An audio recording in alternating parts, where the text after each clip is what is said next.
that Helena Augusta, Constantine's mother, having visited this locality for devotional purposes, built these churches.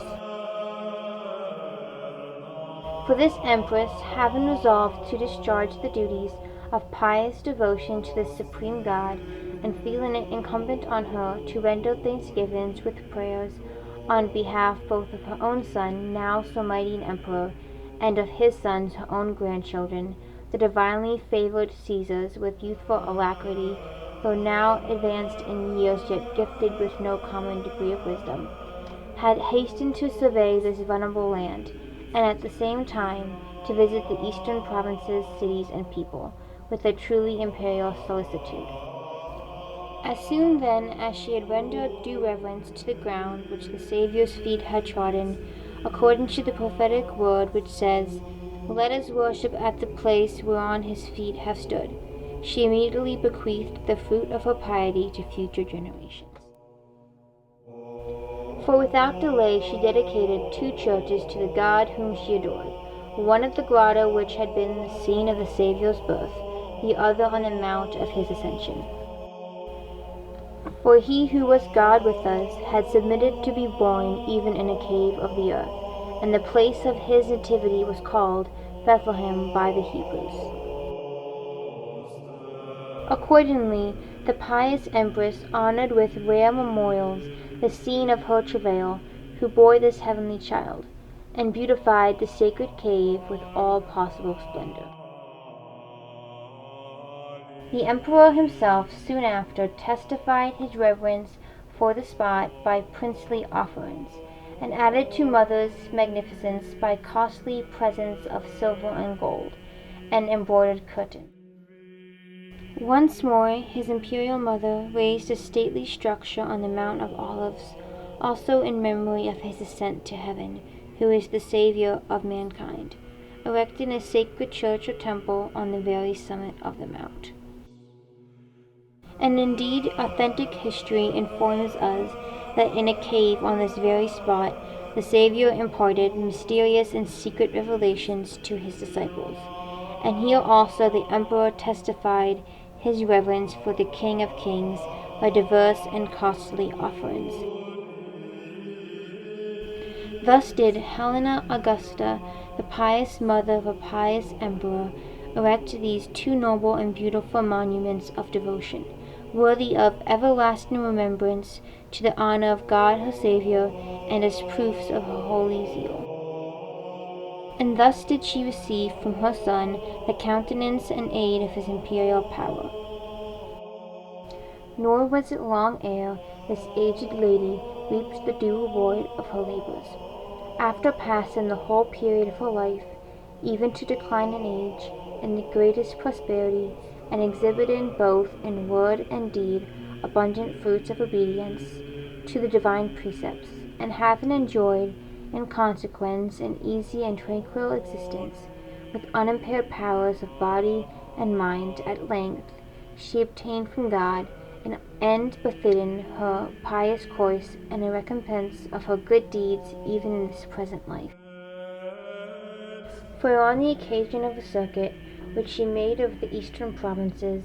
with circumstances of royal splendor, she bestowed abundant proofs of her liberality, as well on the inhabitants of the several cities collectively, as on individuals who approached her, at the same time that she scattered largesses among the soldiery with a liberal hand. But especially abundant were the gifts she bestowed on the naked and friendless poor. To some she gave money, to others an ample supply of clothing. She liberated some from imprisonment, or from the bitter servitude of the mines. Others she delivered from unjust oppression, and others again she restored from exile to their native land. While, however, her character derived luster from such deeds as I have described, she was far from neglecting personal piety toward God. She might be seen continually frequenting his church, while at the same time she adorned the houses of prayer with splendid offerings, not overlooking the churches of the smallest cities. In short, this admirable woman was to be seen in simple and modest attire, mingling with the crowd of worshippers, and testifying her devotion to God by a uniform course of pious conduct.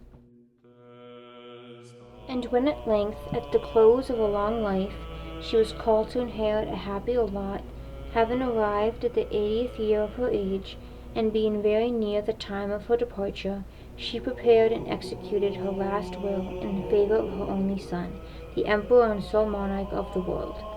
and her grandchildren, the Caesars, his sons, to whom severally she bequeathed whatever property she possessed in any part of the world. Having thus disposed of her earthly affairs, this thrice blessed woman breathed her last in the presence of her illustrious son, who was in attendance at her side, and clasped her hands so that, to those who rightly discern the truth, she seemed to experience a real change, and transition from an earthly to a heavenly existence, since her soul remodeled, as it were, into an incorruptible and angelic essence, was received up into her Saviour's presence. Her body, too, was honored with special tokens of respect, being escorted on its way to the imperial city by a vast train of guards, and there deposited in a royal tomb. Such were the last days of our emperor's mother, a person worthy of being held in perpetual remembrance, both for her own practical piety and because she had given birth to so extraordinary and admirable an offspring.